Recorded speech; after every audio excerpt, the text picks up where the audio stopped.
मैं तुम्हें पैसे दे सकता हूँ, लेकिन बदले में तुम्हें मेरे साथ चलना होगा, मेरे कमरे तक। समझ रही हो ना मैं क्या कह रहा हूँ? ये तुम क्या बोल रहे हो? मैं कोई ऐसी वैसी लड़की नहीं हूँ। वाराणसी के 80 घाट की सीढ़ियों पर शाम उतर रही थी।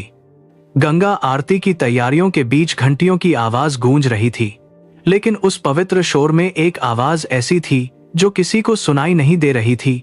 वह थी मीरा के पेट की भूख की आवाज। 20 साल की मीरा, जिसके तन पर एक मैला कुचैला सूट था और जिसके दुपट्टे में सैकड़ों छेद थे, एक कोने में सिमटी बैठी थी। उसकी आंखों के नीचे काले घेरे थे, गाल पिचक गए थे और होंठ प्यास से सूख चुके थे।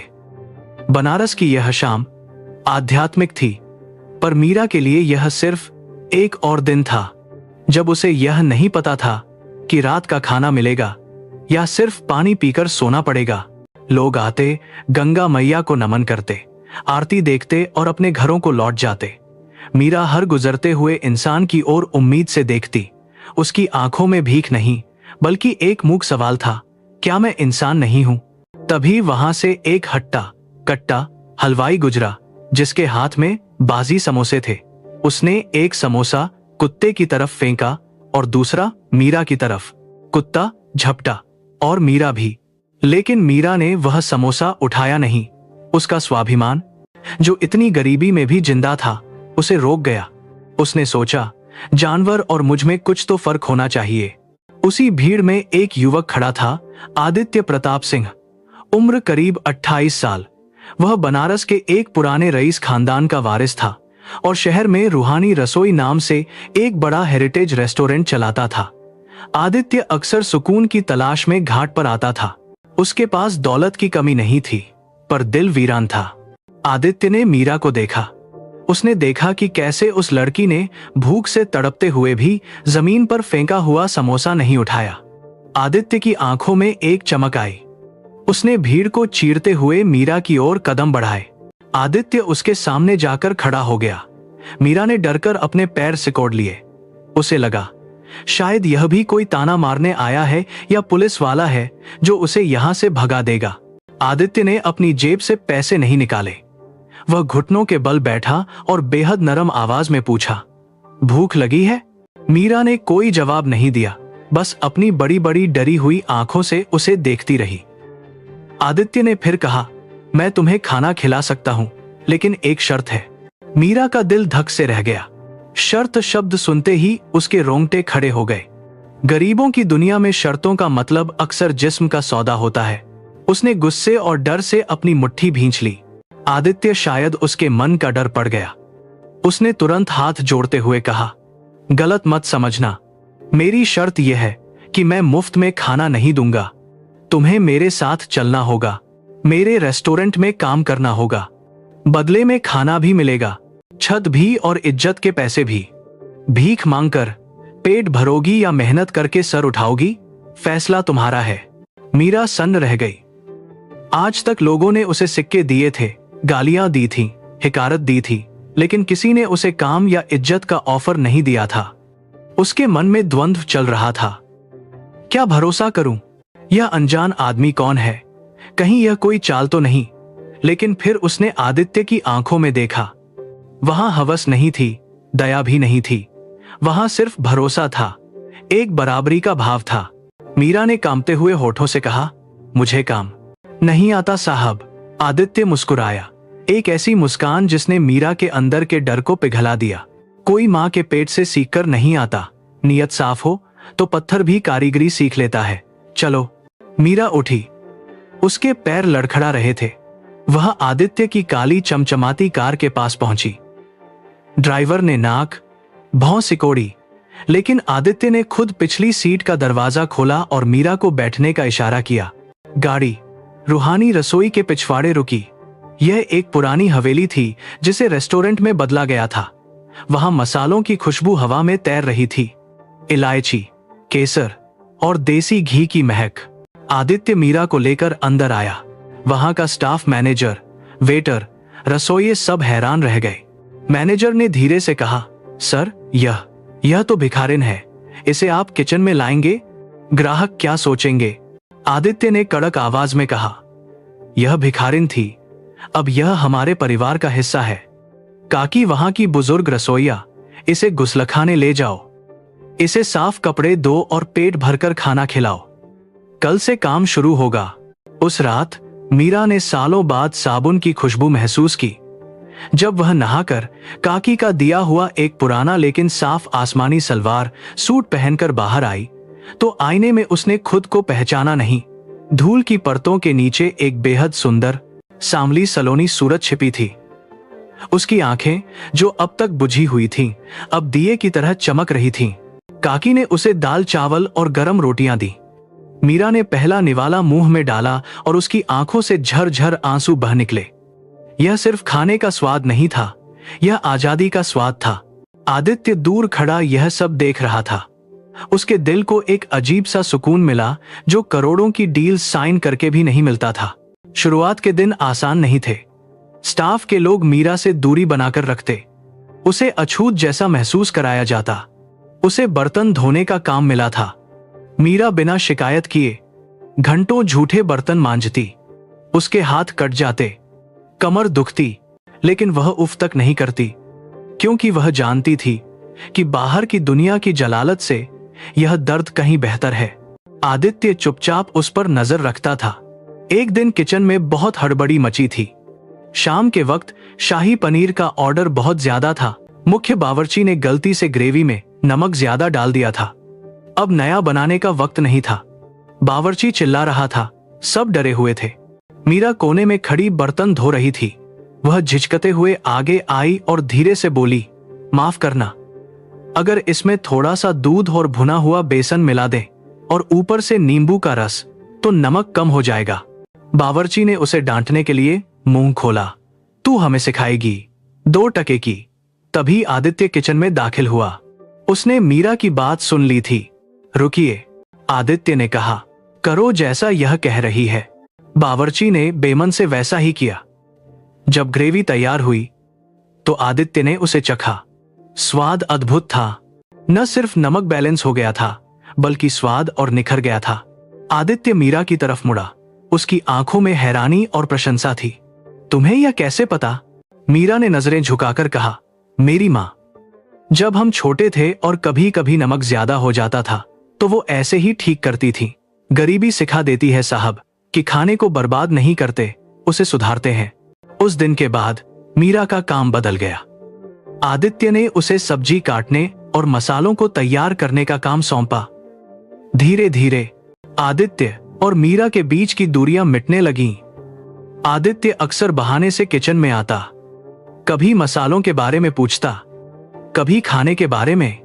एक बरसात की दोपहर, जब रेस्टोरेंट खाली था, मीरा मसालों के डिब्बे साफ कर रही थी। आदित्य वहां आया। मीरा, तुम पढ़ना जानती हो? उसने पूछा। मीरा ने सिर हिलाया, नहीं साहब। तो फिर मसालों को पहचानती कैसे हो? मीरा ने एक डिब्बा उठाया, आंखें बंद कीं और गहरी सांस ली। महक से साहब, हर मसाले की अपनी एक कहानी होती है, जैसे हर इंसान की होती है। ये दालचीनी है, थोड़ी मीठी, थोड़ी तीखी, बिल्कुल जिंदगी जैसी। आदित्य मंत्रमुग्ध होकर उसे देखता रह गया। उस पल उसे एहसास हुआ कि मीरा कोई साधारण लड़की नहीं है। उसके पास एक ऐसी रूह है जो आदित्य की खाली दुनिया को भर सकती है। बारिश की बूंदें खिड़की से आ रही थीं। आदित्य ने अनजाने में अपना हाथ मीरा के हाथ पर रख दिया।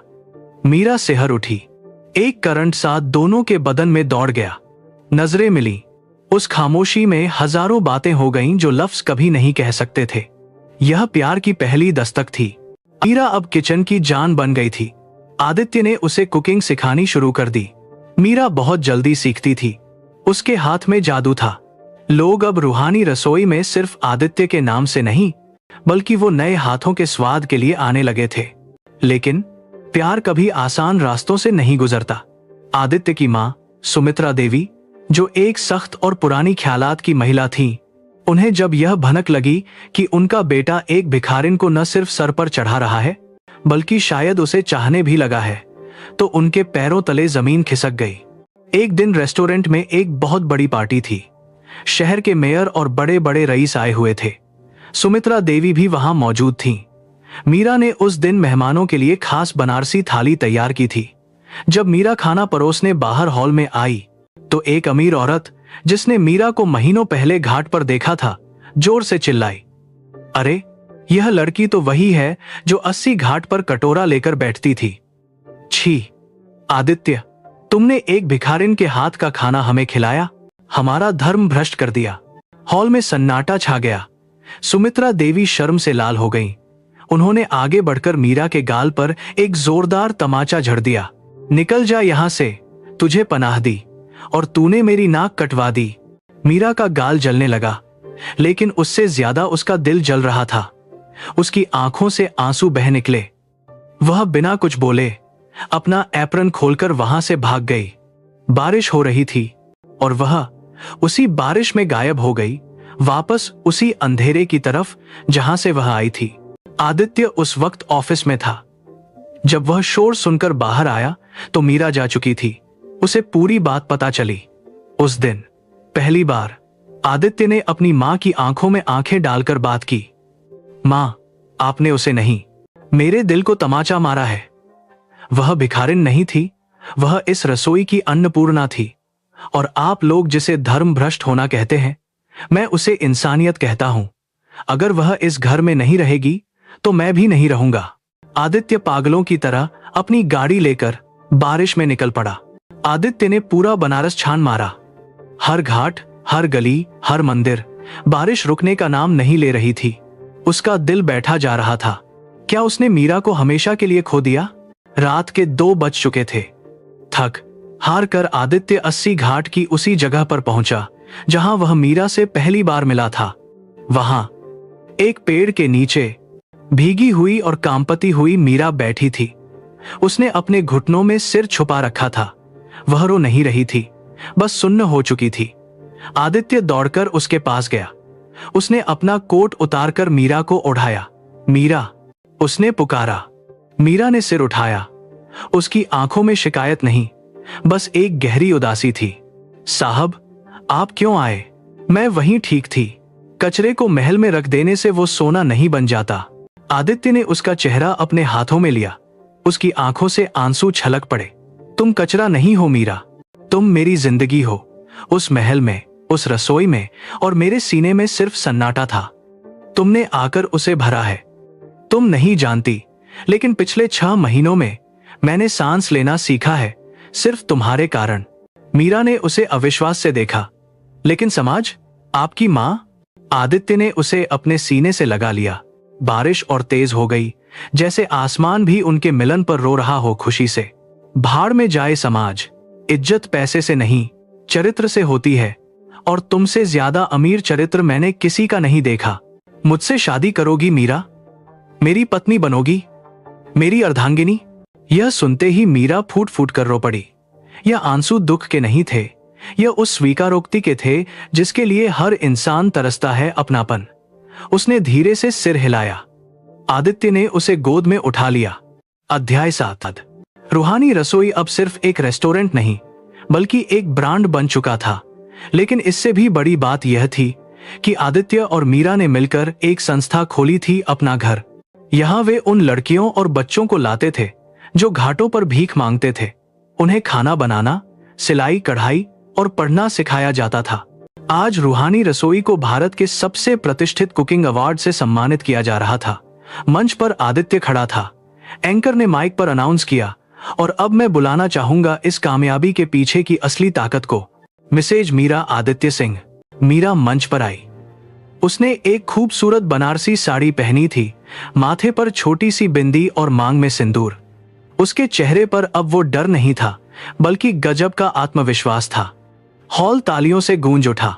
वही लोग जो कभी उसे दुत्कारते थे, आज खड़े होकर तालियां बजा रहे थे।